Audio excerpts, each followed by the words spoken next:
Good morning, everybody, and welcome to Living Astrology and the AstroInklings for February with my friend Tam sitting here next to me this morning.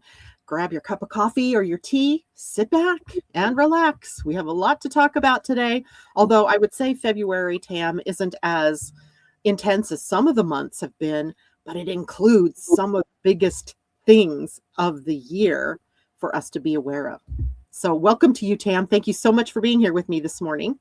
Happy New Year to everybody, because we didn't do this together in January. So happy New Year, everyone. And I'm excited to talk about February. And yeah, there's like some really key stuff. Eclipse season is upon us again. And Again. yeah, again, like there's just so much juicy stuff in February. And I'm so grateful that some of the intensity that we experienced in 2025 is in the past. Well, and January was such a flashpoint month. I mean, so many things that we just entered into the calendar year, with just bunches of intensity. And every day seemed like, it was like, oh, like you're being whipped around, with the different things that are going on.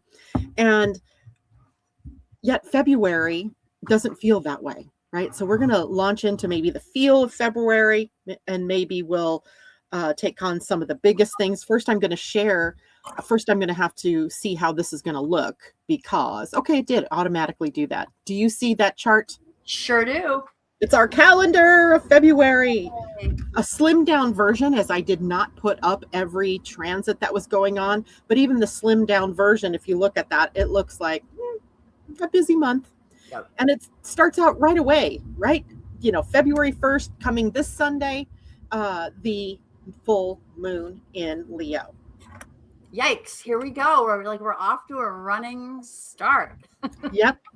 I think, rather than January's chaos or intensity, February brings a pressure to shift our points of view, to make the changes in our lives before we get to the new beginning energy of our zodiacal new year that's coming in March, the following month. Mm-hmm. So, how do you stay emotionally true to yourself and balanced while, you're standing in a rapidly shifting world collectively, yeah. right? Right. Great question. Right. Great question. And this full moon kind of starts it out, because anytime we have a full moon, we have a polarization. And I'm going to shift to the full moon here picture in 1 second because it shows us really what the heck is going on. Can I add that one to the stage instead? There we go. So if you all look up at the top, the very top chart up there is the full moon, which happens on February 1st. At 5:09 p.m. Eastern time. So that will be 2:09 p.m. if you are on the West Coast with me. And if you look at it, you can see that we've got this polarization, but it's not just the sun and moon. Mm-hmm. It is Mercury, Venus, Mars, Pluto in some ways is involved here. And did I already say Venus, Mars, Mercury, Sun, the sun? Yeah. And they're all being held by the moon on the other side. Mm-hmm. So over here, can you see my cursor moving around, Tam? No, we can't see it. Okay. It's lopsided, but you can see where you've done all the writing in pink. If everyone looks at that, you can see how heavy it is there. Yeah. And I also want to call your attention to just above that is the North Node. Mm-hmm. So this particular moon also kind of sets the stage for us to be looking at, well, where do we want to go? Like, what do we have to release? What do we have to let go of? How do we have to change up in order to feel more stabilized and, more in our foundation? And if we start to look at the energy of the two signs involved, Pluto Aquarius and Leo, Leo's very heart-centered. Mm-hmm. It's the energy that's deeply relational, but it's also very much here, right in the heart. And it wants heartfelt expression. It wants to feel recognition and warmth and that creative authenticity that comes when we really are following our love and our heart's desires. And yet it stands all by itself in Leo. Well, another Leo quality that you have to admit to is the drama. Mm. The personal drama in this The case, because it's personal the moon. drama. Right. Right. And the drama of the people collectively. So if we're looking at this chart, it's not for a person, it's for an event. And an event is set for an area of the world. And this is set for Washington, D.C. So what we see then, the moon can represent the collective people, not just you personally and me personally, but all of us personally. And that leads some drama emotionally with people, with the collective. And I think, that is something that we're seeing already, and something that likely the full moon will kind of bring maybe to some kind of an apex point. I'm not really sure. That definitely came across my consciousness that this moon will probably, well, we already know that, the full moons ramp up people. And here we go with it affecting the group, Aquarius. You think of the group and you think of the future, and people are fighting for the future, right? That's what everybody's arguing about.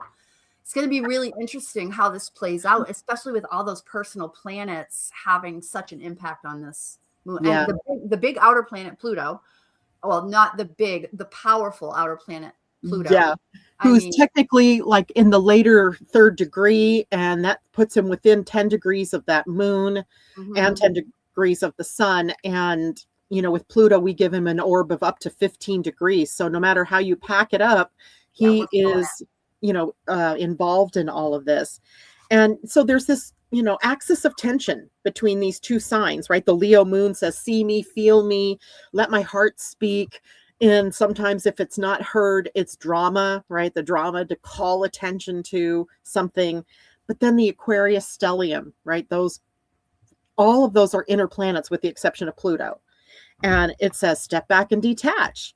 And it says, think about the future. It says, see, ahead by being objective and, stepping back. So I think for all of us, we may feel a little bit emotionally charged, maybe exposed or overly tender. Maybe triggering some compassion. I don't even know how we can become more compassionate at this point, because it seems like that's one of the things lacking out there in the world, but in some respects. And a desire to express yourself, right? To be able to say what you want to say. And the sense that your personal feelings are very important at this point, right? They're being weighed against the collective realities. Like when you look at the outer world, and you probably get this too. We're in a position to hear a lot of the struggles from the individuals that are around us. And I think this full moon really says something about having to choose a side. Like, how can we hold the polarity, but without having to abandon either truth, right? There's always these kernels of truth in each side. And how can you do that without abandoning yourself or abandoning others or making it so much more polarized?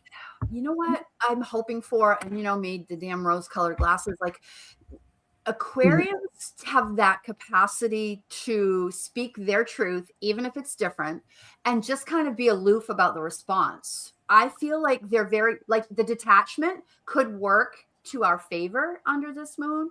I don't know. There's that potential because, you can't battle with an Aquarian. They're not that way, really. They're just like, nope, this is my point of view. Bye. That's how I feel, But, on the other hand, that does lend them to be a little bit self-righteous at times and to block the other point of view. That's where the Leo moon comes in and says, oh, well, let's look at both sides of this story or this thing. But the preponderance of the planets, as you said, it is in Aquarius. And, hopefully it does move us forward in some way, right? That we can move beyond. But in your own personal life, you all out there have this across Leo and Aquarius in your own personal charts. Yep. So you have to know, in your place, in your chart, where is this happening? In this chart, if it were a person, it's across the 1st and the 7th house. So we would know this has a lot to do with relationships and agreements between people and your own personal heart. And how is it that you are balanced or not within your relationships? But, that's only if you have it in the 1st and 7th. Others, there are other houses that this can happen in and other areas of your life. So if you need help with that, Tam and I stand by for asking or answering those kinds of questions for you. Anything else you want to say about the full moon? Not at all. We covered it. Yes. So that is on Sunday. And then when we get, let me change this out now and put back up our calendar. We're looking at Tuesday. We There we have go. got Uranus stationing direct in Taurus. Yahoo! Here we go. And maybe our value systems and our money, maybe they're going to pick up the pace now. Wouldn't that be nice? I don't know that that's going to happen, Tam, because one of the patterns of the month of February that really stuck in my craw was the fact that all of the inner planets are going to come into a square with Uranus throughout the month. All of them. Any of those planets in Aquarius right now are going to, as they move deeper into the sign, they're going to come into the square. Yep. And that brings up a challenge, but it doesn't mean that it's going to be challenged and not get solved. There are solutions available. It's just a matter of whether we're willing to go that route or not. But you're right. This is intensely financial and value driven, and asking us to really look at our relationships and, you know, how do we advance ourselves through, you know, the Uranus and Taurus energy that we're quickly finishing up, right? By April, he's back in Gemini for 7 years. So what are we cleaning up here? So what are we cleaning up in the economy? What are we cleaning up in our own personal finances? And are you living according to your values? And resources come into this, and relationships come into this. So it's your essence comes into this, because the sun will also square Uranus. Your communication, your mind, your actions. Are your actions aligned? Are you walking your talk?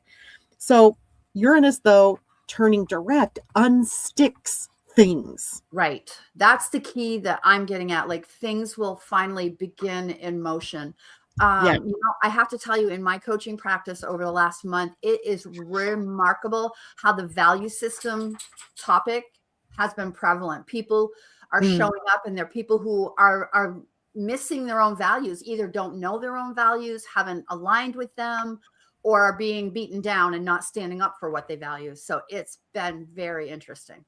Yeah, I bet it has. And, you know, I hear the same things from people, and it's part of what's happening for everyone at this point. And I think there's even an exclamation point on that exact same thing because of Neptune's move this week back into Aries, where he will be until 2038. Right. And in Aries, it's all about your identity and your sovereignty and who you are, who you will allow yourself to be, you know, how you call in your own personal power. So it's an interesting time, to be sure. And it's not surprising that there's a lot of people that are struggling with who they are and what they do and their value and all of that. Right. The other thing about Uranus turning direct, though, is it also stresses the nervous system. Uranus rules the higher functioning part of the mind. And so we can at once be receiving revelations and epiphanies from, you know, our intuition or higher self. But at the same time, as that energy filters into the body, it can, you know, hit the nervous system. So some people may feel, you know, that there's anxiety or nervous tension and things like that during this period of time. So I would say for everybody, pay attention to your body. What is your body telling you? If it says rest, do it. If it says go, do it. If it says drink more water, do it. That's a really good advice. I hadn't even really thought about the nervous system being so highly charged by Uranus. That's a great point. Especially the day or 2 or 3 right around that move. And that is on February 3rd. So you might even be starting to feel it this week. And because I think he's probably already come to his stationary point. And then as he, you know, makes that move forward and starts to gain speed, you may have another week or so. So it does kind of mean that some people may be feeling utterly like pressurized with stress. And the best thing to do then is to treat your body well, right? To give it the rest it needs, take a break, take a walk. If you're not snowed in, seems like half the country is snowed in at this point. Or snowed in. Yeah. But we also might need to pay attention to financial insights that we get. Yep. quiet realizations about what no longer feels sustainable in your life, so that you are willing, especially with the full moon having just been 2 days before, what can you release? Mm-hmm. What can I you think let that's brilliant. And again, is really reminding me of all the people who have shown up in front of me, and they're realizing, they're totally saying that what you just said, like I'm having this realization that I don't want to do this anymore. It's not in alignment with what I value. And those and words were said to me. Like, that's so amazing how it plays yeah. out. As above, so below, right? When the Yeah. words are being said above, or the archetypal energy above it's impacting all of us below. And again, right, this is, you looking at, well, where is Taurus in my natal chart?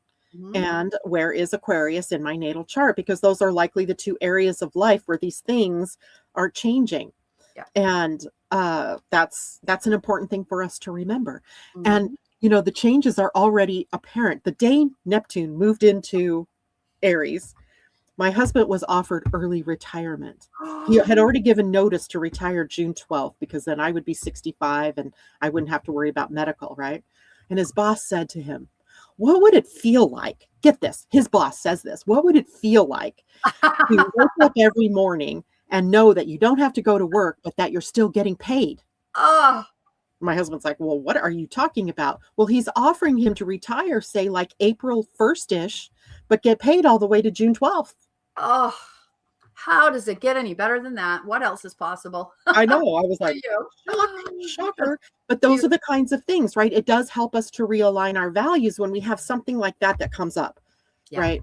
And that was pretty striking, I thought, to have as Neptune moved into Aries. And, my husband has a Libra rising, so that Aries would have been in his 7th house of agreements, contracts, rewriting the contracts, right? Rewriting the agreements. So that's great. I'm not saying everybody's going to have that kind of thing happen, but certainly, some openings for doing things differently that help you realign are huge during this period of time. Sometimes astrology just slaps you in the face. I know. Just like after I hurt my knee this time, I realized how many Saturn transits I was under, and all Saturn rules the knees. Yes. I'm like, okay. But, I was too busy at the time to pay attention to my own chart. Mm-hmm. So learn that lesson. Okay. So this is, where something, maybe Uranus going direct, is where something that's been stalled in your life, or where something has been unresolved since late summer when he turned to retrograde, can suddenly become solved or resolved. And, sometimes that comes out of the blue, right? Where you don't expect it and it's like awesome. And other times it might be a place where it shows you that where you need to change, right? Where you need to work in a different way. So just be open to however that shows up, but realize that it's not punishment. This isn't a punishment for people. This is a righting of the ship, of your own ship, right? Steering you in the next right direction. All right. So February 5th, we start the squares. This is like this big signature for the whole month. Yeah. All of those Aquarius planets, one after the other, come into a square with Uranus, now direct. So this is where things really begin to change, I think, in people's lives. And there's stress around it because it's a square. But it's also, squares are, they're very useful. Like, without squares, would we ever move forward? Right? So the first one, of course, is Mercury in Aquarius. He is the first to square Uranus and Taurus. This is the mental lightning strike, right? Boom. It occurs to you that this is how this should work, or do this, or go that direction, or, something disruptive in a conversation that you might have with someone, or a breakthrough that arrives before you really feel ready for it. That happened to me in May, when it was like, oh, buy an RV now and move. Like, I didn't expect that. So, and sometimes there's news that comes. This is Mercury. So Mercury rules information, and it could be news that kind of rattles your sense of stability and safety or security. But the realization should be that this is all working in your favor. This is not, you being punished. And the squares can often feel jarring. It can be like, oh, but then you realize, oh, this is liberating, right? Especially if you've been clinging to something, an idea, or something that you do every day that you don't need to be doing. Again, depending on how this is playing out in your own personal chart. So what do we get to do? Slow down, Slow down. right? Don't knee jerk react. Right. Ground your nervous system. And, for some people, that's simply, getting outside and putting your bare feet in the grass, or, walking on the beach, or sleeping a little more, or eating chocolate. One of my favorite ways to ground. Mm. Doing things that serve, to ground your body. And then, let the insight land before you choose to do anything with it. Responsive, not reactive. Good one. Very good.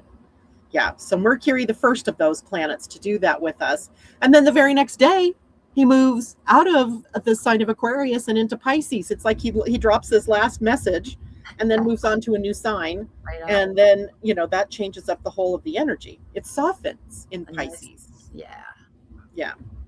And,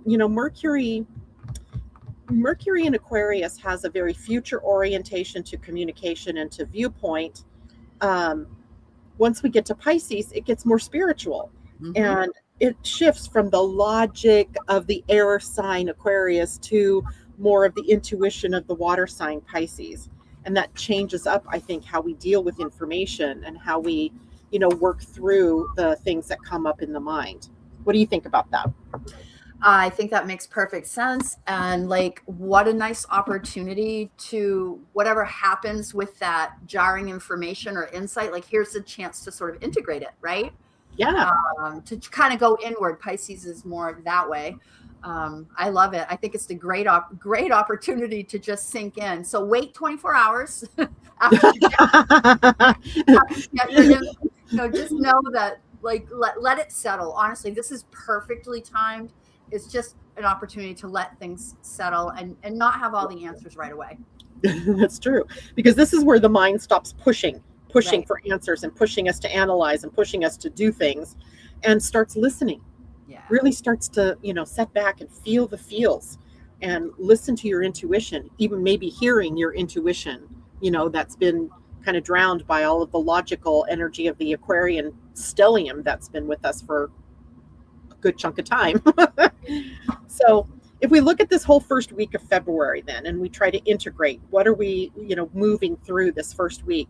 There isn't necessarily resolution to the longstanding problems of the world, or, even in your own life, but there is the possibility that you're becoming aware of new solutions, of new ways of behaving, or new ways of looking at, the things that have been going on in your life.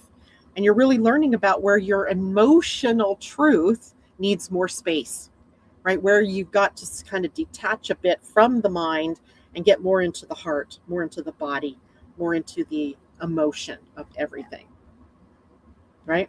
Well done. All right, let's go into week 2. Week 2 begins with Venus moving into from Aquarius, moving. No, I'm sorry. It starts with squaring with Uranus. Yeah, squaring Uranus. So we had Mercury square Uranus. Now we are going to have Venus, and Venus rules some of the very things that Uranus and Taurus is representing: the financial system, money, economy, your relationships and love, and how we interact, with one another.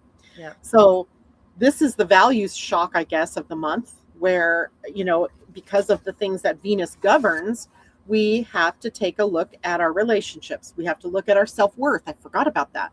Self-worth and value, personal value. Personal value. Right.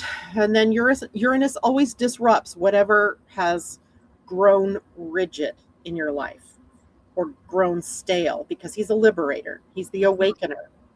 So maybe there can be unexpected financial news, maybe in the outer world, right? The economy, maybe numbers come out that really are shocking one way or the other, right? Mm-hmm. We don't know necessarily how that's going to look, but maybe in your personal life, even there are sudden expenses or sudden windfalls. We don't know exactly how that's going to be. Surprising opportunities, maybe, to do something or be something. Maybe, and this is a good one, the realization that something you've been investing your time, your money, or your energy into no longer aligns with your values. And I think that's what some of the people that you and I have been talking to this week and last week, actually for this whole year so far, are saying, Mm-hmm. right? So we're asking ourselves, what am I valuing out of habit rather than truth? I What am I love just that doing? question. That's such a deep question for people because a lot of times we move through life out of habit. This is a perfect question for people. I hope everybody writes that one down. Yeah, I'll say it again. What am I valuing out of habit rather than truth? Because the truth of it is, and I'm just going to share a little bit about, we were talking behind the scenes about what have I learned, some of the things that have come to me since I've been down with this knee issue. And one of them is about how easily business people get pulled into the algorithms on Mm, Facebook or Instagram or any of those places that tell you, you have to do all of these things and be all of these things in order to get seen, heard, valued, recognized. And yeah. the untruth that is simply that is that may be true for some people.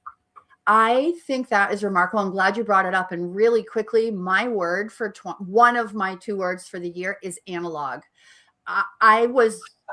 I'm tired of the whole having to do this and do that online. My eyes are burning and tired, and my vision is, decreasing because I'm online too much.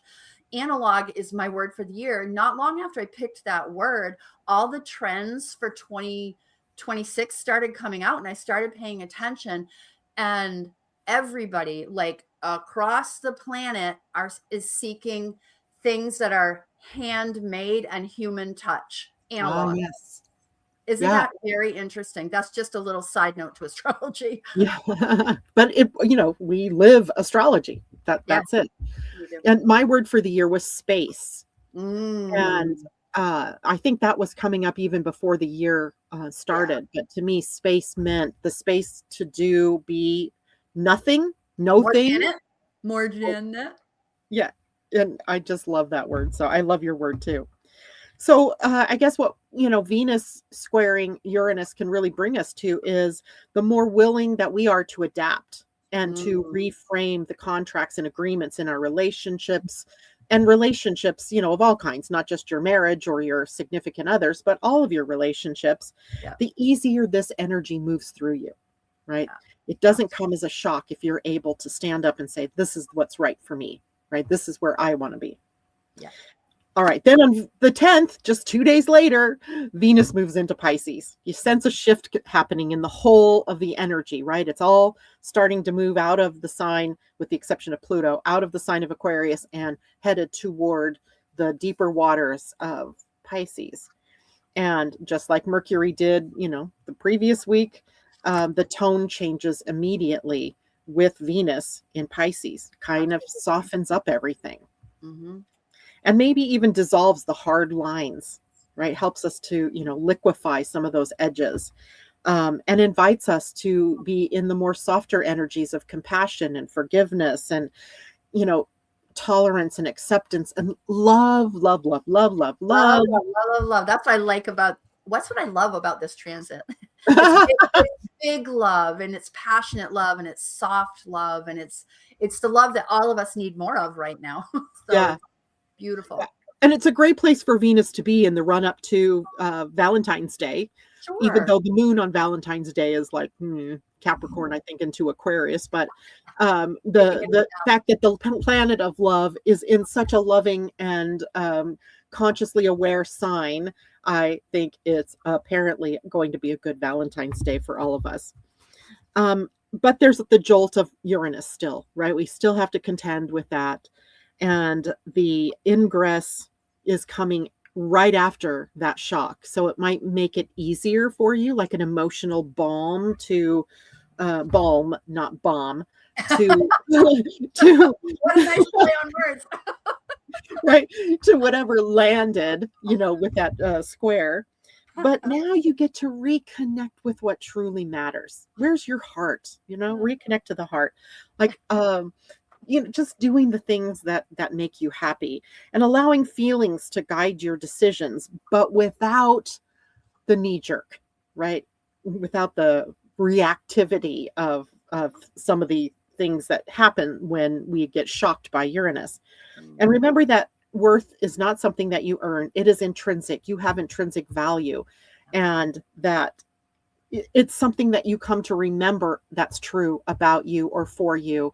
It's not something you go out and do. You can't like build um, intrinsic value because it's already there. It's intrinsic. It's within. You are worthy just for having been born on this planet. And it's a Yeah. hard thing to remember for some people, to be honest. Yeah. And, Yeah. interestingly, this is heart-led energy, not market-led energy. So Mm. in a way, it really brings us to remember that, it's you can buy people flowers and candy or send them cards and so forth. But if you're doing that perfunctorily and not with heart, it's Mm. meaningless. Right. Right. So putting meaning, even, just drawing a simple card rather than going out and getting the canned card, if you will. And there's nothing wrong with those. So don't get me wrong. Because sometimes I'll spend an hour looking at all the cards until I find the one with the right sentiment that I really want. But that, it's heart. It's about the heart, about love and, being engaged. So there we have that. There we have that. Right. Followed by Friday, Saturn entering Aries. Yeah. You know what I just realized, Tam? That's Friday the 13th. Friday the 13th. Oh, How wow. lucky is that? I hope. Right. It is lucky. My grandmother told me so. Yes. I think Friday the 13th are always lucky. I do too. But one thing I did not put on this calendar that everybody should be aware of for that week is that we go into the shadow period of the next Mercury retrograde. Yes. So just know that there could be some wonkiness starting to happen in our messaging, in our computers, in our, conversations with people. So bring up your patience, right? Bring up your ability to stay in peace, right? To stay balanced, even while things are getting unbalanced. And for God's sake, back up your laptops or your computers. Because and your cryptocurrency. And yeah. All your tech, back it up. And the big news, of course, that we're talking about for the 13th is that Saturn moves back into Aries. And we got a little preview of that in the late spring and early summer until he turned retrograde and moved backward. And Saturn moving into Aries begins that new chapter. It's not only just a chapter like, oh, hey, this is a new sign. This is the whole new of the zodiac, right? It's like a whole epic era, perhaps, that begins anew here. And it's one that's been years in the making, as Saturn was closing through Pisces, and what are the insights that we take away? That's a personal thing that each of you could be doing, is like, what are the insights that I've gained over the last 2.5 years of Saturn in Pisces? What have I learned about my emotional health? What have I learned about my boundaries? What have I learned about, living my life with passion and love and joy, and moving away from, some of the rigid ways that we've been living? Because Aries is a whole different animal. Right? The opposite of Pisces. Correct. I mean, really, we have this whole new beginning, new energy, fire energy, catalyzing energy. And this is going to be all about your identity and having the courage to live your truth and live out loud and color, within your own lines, or color outside of the lines, if that's what you want to do. Taking the initiative. And I want everybody to be so aware of the words I am. Because that's declarative, right? When you say I am, it's creative. It's creative. And if you follow it with words like depressed or ugly or fat or any negative words you can think of, you are declaring that to be a truth for you. Absolutely. Yes, you may feel depressed, and that's the correct way to put that. I feel depressed. So, or I feel sad, or I feel, excited or happy. So the declarative I am, what are you claiming as your sovereignty, as your identity? So be very careful and very, very aware of what follows those two words. I would say that, considering we're in this 10-year where manifestation is really rapid, you really do want to beware. Like, I have one of my 4 adult kids who always says, I am exhausted. And they're very dramatic in the whole body and the face and everything. And I'm like, really? That is setting yourself up for a lifetime of malaise, really. Like, watch what you say. Like, we are in a season where your manifestation is very, very quick. So Yeah. yeah, And you might say, today I feel exhausted, so that it's not yeah, something that's dragging out for your whole life. Just be so aware. And even remember, there's a contraction for I am, and that's I'm, yes, right? So it doesn't take the power away from it just because you're using it as a contraction. exactly. So it's the I am. And so be very aware. And Saturn, of course, here asks us to, what are we willing to take responsibility for? Like, we have to take responsibility for our own um, position in life, for where we are, who we are with, what we are doing, and what are we willing to take responsibility for now? Because you can also rewrite the contract, and that can be something where you take a different responsibility. Like, I'm not willing to take responsibility for all of these things anymore. My new responsibility maybe is to myself, my own Mm, happiness, right? mm. Cherishing my family or the things that I love. And then, where must action replace waiting? So now we're starting to see the engines rev a little bit toward that new zodiac year coming up, March 19th, I believe it is, March 20th, whatever the zero Aries is. So this movement of Saturn into Aries, it's preparing to meet Neptune, right? Right. On the 13th, Pisces, I mean, on the 13th, Saturn moves into Aries, and for all intents and purposes is already conjunct Right. Neptune. It's coming. It's like right here. Yeah, right now. So this is the commitment point. How are you going to move your spirituality forward? Dreams that you have, or your visionary self, begins to need structure. Yeah. What's the form that this next project is going to take, or your next, year is going to take? The inspiration then is asking for follow through, right? Mm, Because this is the time we're starting, have always said January 1st is not the next time. right. It's not the time to set resolutions and so forth, because it's a dream time that we're in. And your spiritual ideals want embodiment at this point in time. So you, in other words, walking your talk and living through yourself as spirit embodied. So this isn't going to be about charging ahead blindly, right? I'm not saying get those wheels rolling and just head off into the sunset somewhere. It's about grounded courage, the courage Mm. to take action, but grounding it in, being structured and strategic. Instead of structured, being more strategic in what it is that you're doing. I want to add to the conversation. I want to use the word discipline. Oh, Um, yes. I think that Saturn adds discipline, and discipline and responsibility can go hand in hand, although some people do drop the ball when it comes to discipline. If you're one of those, I'm going to use Christine's word. She's like, no more Eeyore energy. And that's really a really great example. If you're working on mindset or changing behaviors, then you have to add discipline. Saturn and Aries can contribute benefically toward discipline. Buckle down, mind the way you speak, mind what you're taking action toward, time it well. This is, I think, a really key word in Saturn if you really are trying to create change in your life under this Absolutely. influence. Yeah. Yeah. I just got a picture in my mind of Saturn and Neptune coming together. You Mm-hmm. know how when, shoes anymore, you don't always have ties, but remember tying your shoe, and then, 5 minutes later, you're walking out the door and it's untied and you're like, what the heck? That's Saturn, Neptune, right? You get the structure all in, and then Neptune undoes it, and you Yeah. got to do it again. And then, a mile you've walked, and then you look down and that same shoe is untied again. That's Saturn and Neptune, right? The structure's formed, it's there, but then Neptune says, let's reevaluate, Mm, right? Let's reconstruct. Are mm, you sure you really want that? And then you retie, re-strategize, restructure, and then Neptune. And this is, going to take place until Saturn actually moves beyond the conjunction, he's the faster moving planet. It'll still take, several weeks, if not a couple of months before we get beyond, the conjunction.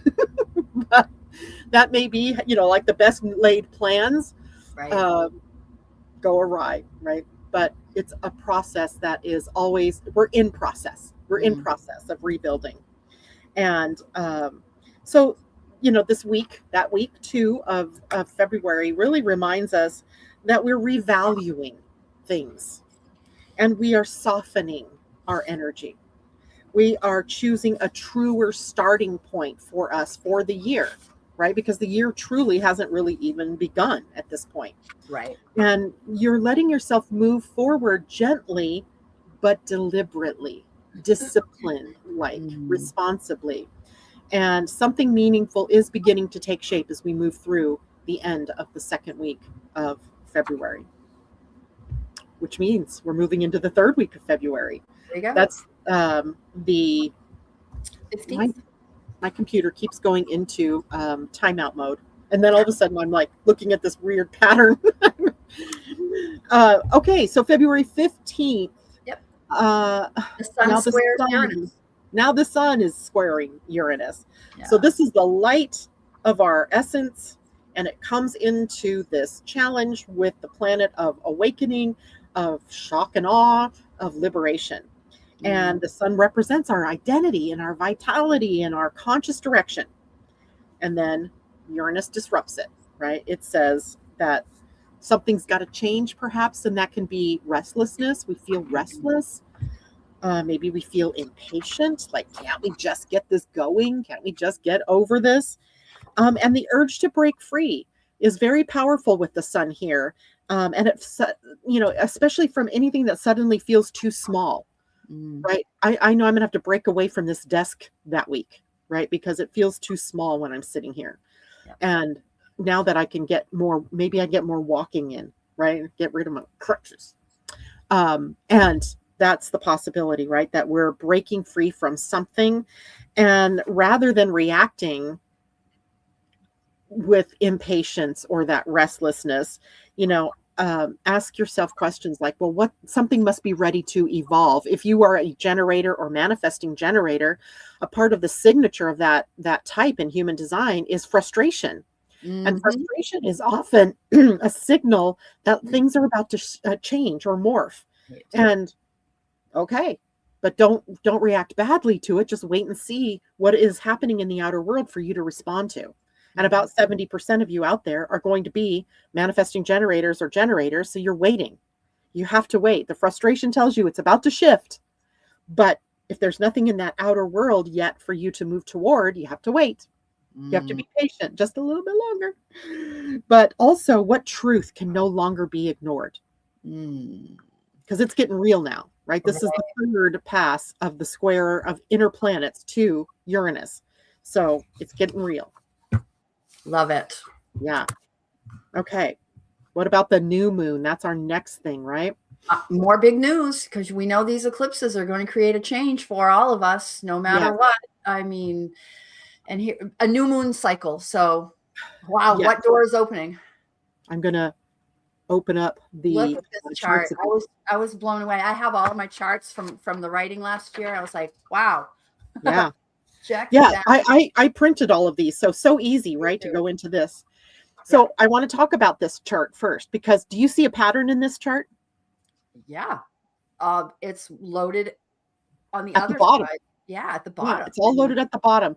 Now, in your own personal chart, it could be loaded, on the right hemisphere, left hemisphere, southern hemisphere. But for the collective, as we look at this, the chart is loaded in what is called the northern hemisphere of the chart. Now, the northern hemisphere of the chart really is all about the individual, right? So it's important to note this pattern. This is about, who you are becoming. And we're not talking about the new moon specifically yet.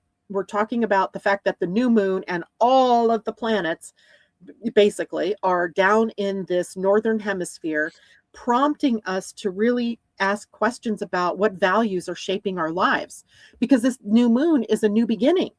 So if you want to begin something, if you want to set an intention for something to become, you have to really be willing to ask yourself, what values shape your sense of self now? And what can you no longer carry forward? What are you leaving behind? And this is intentional, right? So that tells us the focus is not necessarily out on the public yet.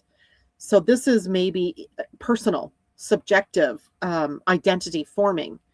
It's not yet clear, what that new moon may be bringing you to.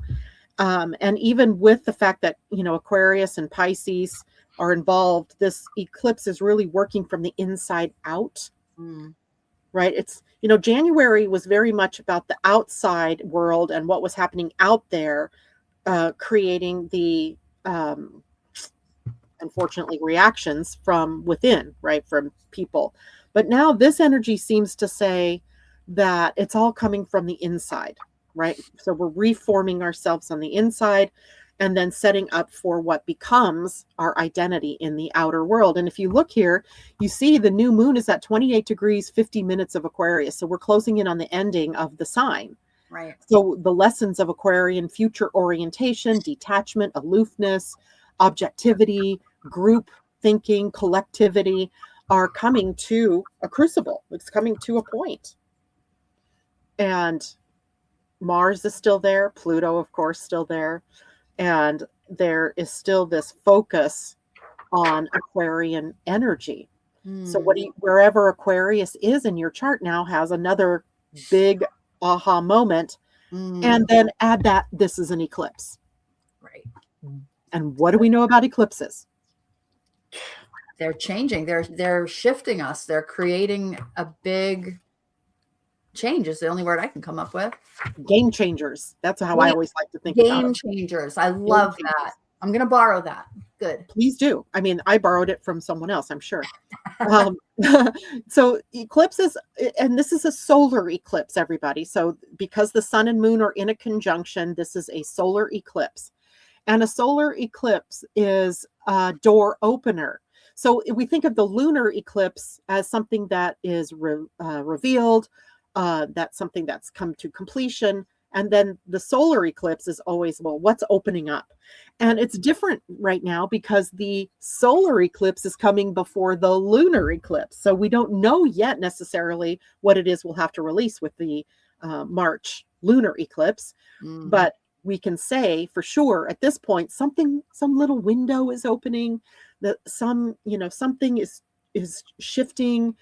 And it might just be in humanity because it's Aquarian energy, maybe a collective heart opening. I mean, who knows? It could mean a lot of different things for us, right? I really feel like, I feel like somehow we managed to get through January, or hopefully we get through January, even though it's still a few days away, without really setting off a civil war, a literal war. Yeah. I mean, you could say some of the things that have been going on have been battles, heading toward that. But suddenly it looks like some cooler heads may be prevailing. Right. And that gives me such hope that some of this Aquarian energy of how we care for ourselves and how we care for humanity, others in our worlds, is coming to the surface. And I think this new moon might really help us with that because it's a doorway and it's a choice that we make to walk through that doorway. Do we become more humane, more humanitarian, more willing to do the things that support the group? Or are we going to take that Aries energy of sovereignty and identity and, become selfish and more, self-oriented? So that's a big question. I don't know that it has an answer. And I think that's going to be up to each one of us during this moon. I also noted right here because look at Neptune and Saturn. Neptune is at 0 degrees 39 minutes, Saturn at 0 degrees 23 minutes. They're so close to that conjunction that actually happens in that same week. So like one of the big news things is going to be their conjunction of that week. But before we get there, we get through that new moon, which, by the way, is on February 17th at 7:02 a.m. East Coast time. That'll make it at 4 a.m. West Coast time.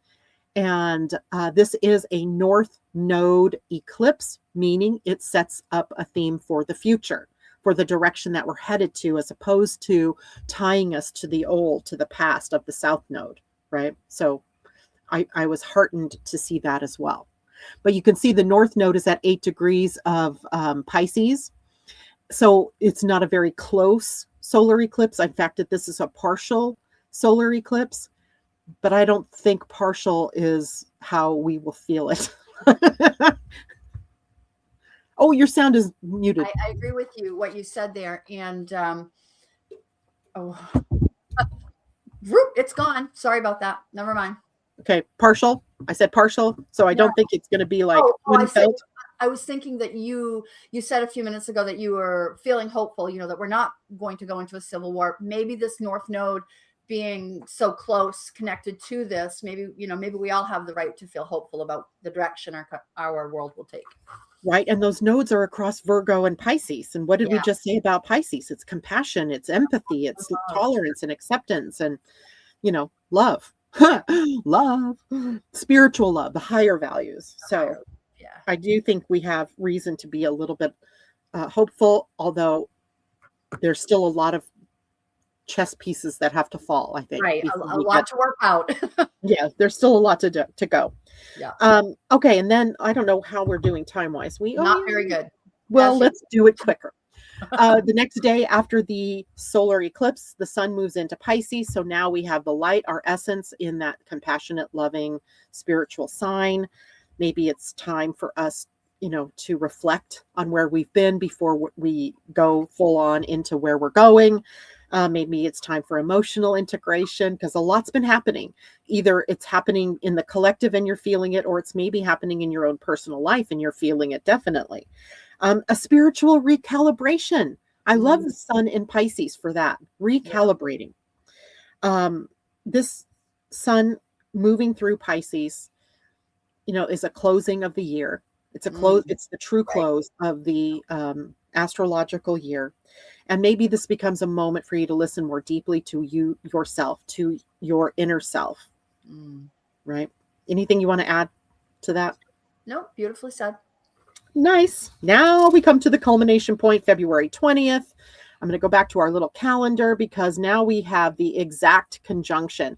And I almost feel like this is a non-event event. That's so interesting. Every astrologer out there is talking about, this is a big deal. And you're like, nope. Well, it is a big deal, but it's been conjunct already for so long, right? Yeah.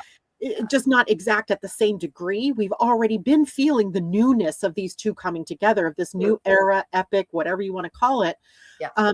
These two conjunct each other every 36 years. So, 36 years ago, put us in the 90s and in the early 90s. And, that was a tumultuous time, change happening in the different governments around the world and things like that. So, we already had this energy start up last fall or last spring, and then it kind of subsided somewhat. And now here we come back to the exact conjunction. Do I think something big is happening that day? I think something big is already happening. I agree. I think it's already in the works. I agree. So while it's momentous that the two are at the same degree, at the same moment in time, it's already been in process, right? One more thing I meant to tell you about the solar eclipse is that you may already be feeling the energy of this newness, because it typically begins about 3 weeks before the eclipse. And then, most intense the next 2 or 3 weeks after that eclipse, but you can feel the impacts of eclipses all the way till the next eclipse, which won't be until August, right? August. Just had to bring that up. Okay, so Saturn conjunct Neptune, a culmination point of this energy that we've been talking about. Well, heck, 2 years ago, we started really talking about this conjunction that was upcoming. And this is where identity and sovereignty and your personal self becomes meets responsibility of you being part of a collective. And where belief meets courage, right? I have these beliefs, these Neptunian, ideas of who I am, and now I have to have the courage to express them. Where inspiration now wants to become embodied, to be expressed. So it's not about the ideals purely anymore. It'll be about living what you believe, living your truth, living out loud, right? Living your astrology.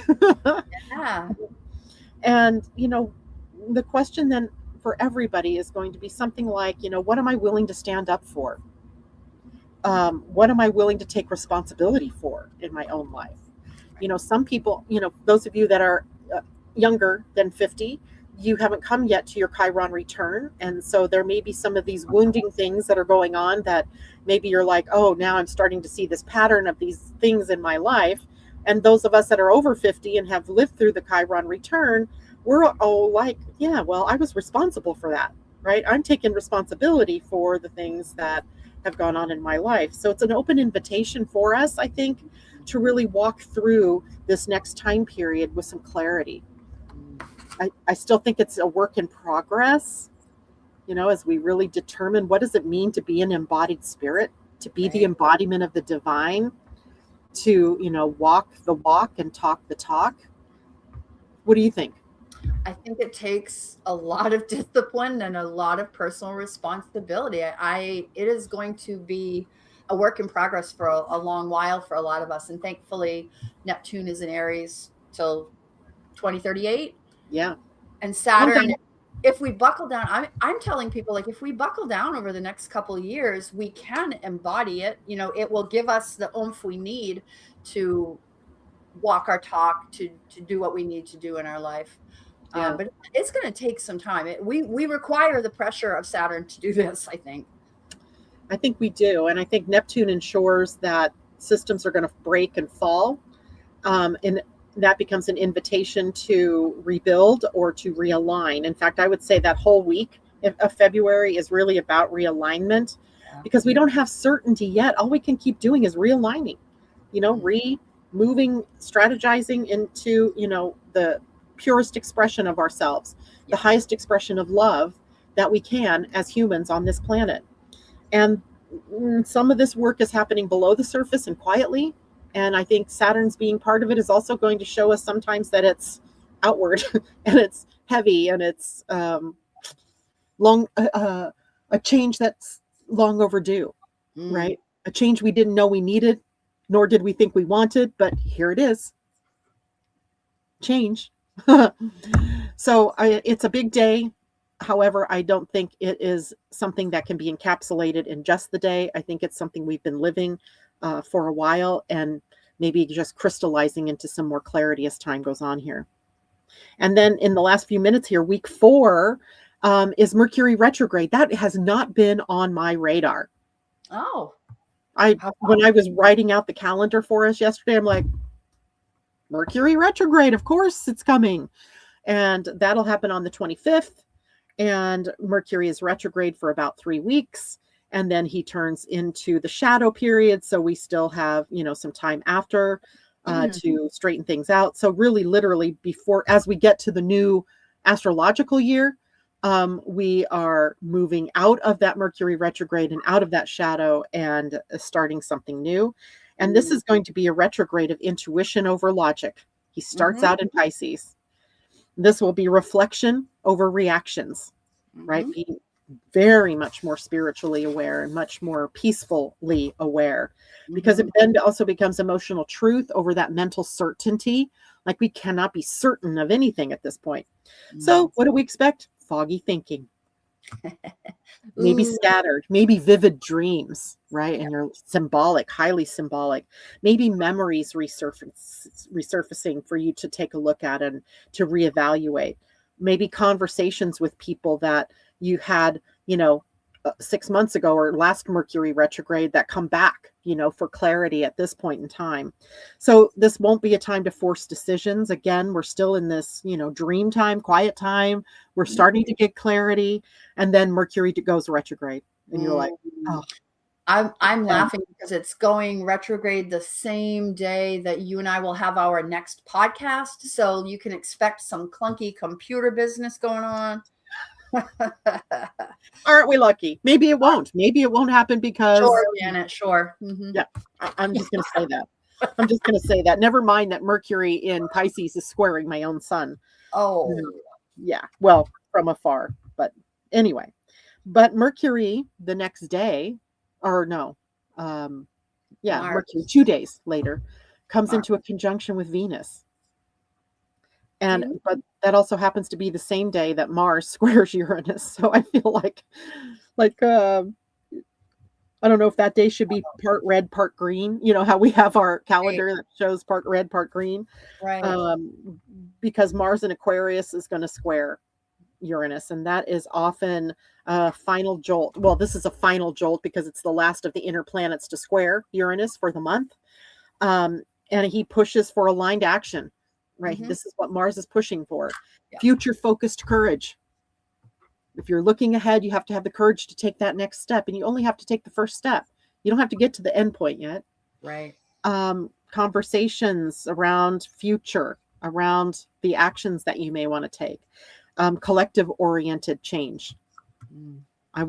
I just wonder, right? Because Mars and squaring Uranus is second to Mars conjunct Pluto, which we've already had in terms of danger and Hmm. explosions. And, in this case, it turned out to be an attack against humanity. Hmm. And maybe Mars squaring Uranus gives us a new direction, a new way to deal with humanity and humanitarianism. Mm. So we will see. Yep. The square can be very impulsive because it's born out of restlessness or rebellious energy. Maybe you have the strong desire to act now, but I would encourage every one of you to be patient, to live through your type and strategy if you know your human design, and be very aware of how that works for you, how you make the best decisions. And then the softness returns that same day. So I feel like, yeah, on one hand, it's volatile, but on the other hand, we've got a softening agent in there. It's like, your hard water. When you put the Culligan man in there, you get softer water.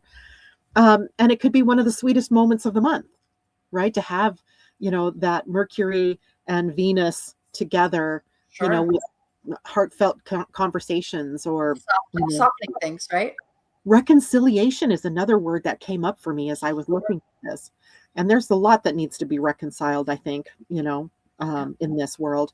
Compassion for others and for yourself, but also remembering what truly matters, what matters most. On Monday, when I did my show, I talked a lot about love because love is the answer. It always is. Mm.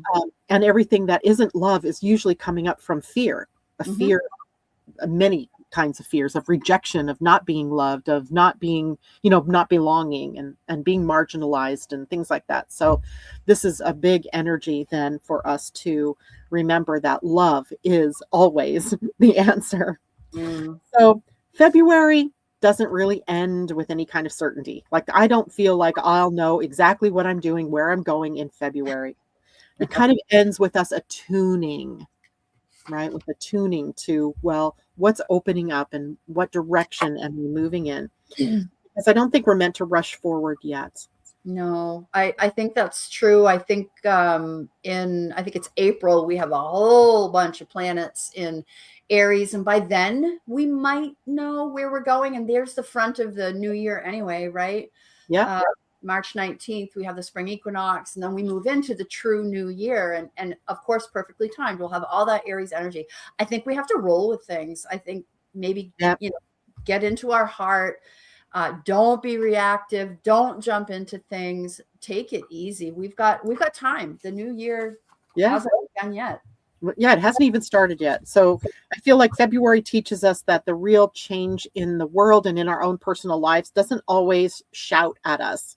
Sometimes it's an opening bit by bit that allows us to wait and to listen for the next steps and then to take the action. So I think what February offers us is my word for the year and your word for the year: space and analog. Getting away from the tech, right? Yeah.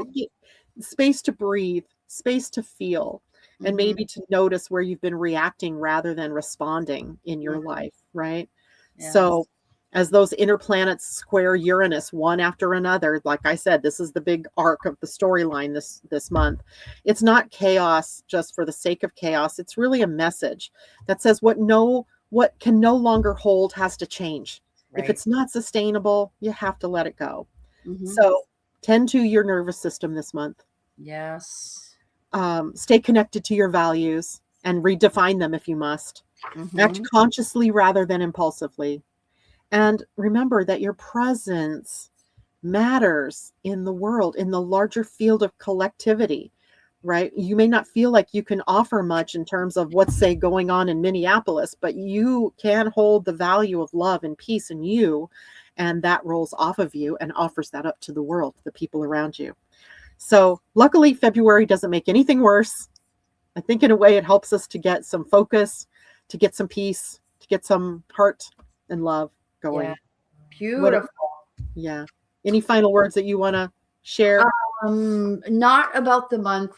I think we really covered it really, really beautifully. I do want to take a minute, if you will have it, to talk about the digital energy almanac. Definitely. Yes. Yes. So if you haven't gone to get your free weekly predictions from the Energy Almanac, go to theenergyalmanac.com and look what I did today. I printed out the pages for January, February, March. Whoops, I don't know how to do this here. Maybe back here. Anyway, and I colored it. Yahoo! And I just printed out the pages that have the fun. Oh, okay. Like the yeah, the illustration. So you can actually color that in, like spend some time coloring it. You have a nice page, you have your do and your do not. And then I actually went and I did the actual predictions for the week so that I can underline, I can make notes. I use this like a journal. So do you have the link for people to go get that? If they haven't already downloaded it? theenergyalmanac.com, and you'll see 4 different listings. One of them that says free digital almanac, I think is what it says. Theenergyalmanac.com. Mm-hmm. And hold on while my computer decides it's going there. Yeah. And you'll see the word that says free. It says Energy Almanac and free digital here. Let me see if I can bring it up and then share my screen once before we leave. Oh, that would be great. And then for those who still need your full book, here it is. It's so beautiful. It's on Amazon, and we have just a few left of these coil bound, not a ton, but enough that I can fulfill a few orders if you need to have a coil bound book. And here is the link. I'm going to share that with everybody. And then I'm going to share my screen so that share screen. There we go. And the window, no, Chrome tab. There we go. Boom. This is what it looks like. We're looking at your calendar. You should not be looking at my calendar. We're looking at your calendar. How can you be looking at my calendar? I'm just telling you. Just saying. Oh, that calendar. I got to stop. We got to remove that. There we go. I almost removed you. Oh my goodness. So,